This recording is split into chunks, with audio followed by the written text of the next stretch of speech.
Normalisht, harta formati vetëm ja shton presionin, sepse ajo që e bën janë karakteret e njerëzve, përcaktojnë sjelljen e atyre në grup. Frika prej nominiveve, dëshira për me u duk ma të fortë dhe nevoja për me kriju një siguri sociale e shty grupin me kriju kampe. Por mënyra se si grupi e trajton një individ të vetëm, qoftë me tallje, me fyrje, me influencë apo sulm të drejtë për drejtë, vjen prej personaliteteve të banorëve.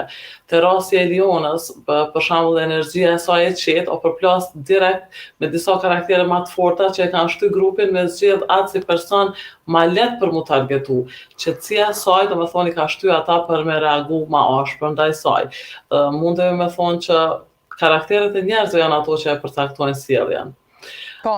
Normalisht produksioni mundet me ndërhy si në rastin e Prajmit kalum te ato dy vajza tjera me dënime, me reagime të ndryshme, edhe kjo mundet me stopu domethënë sulmin, por prapse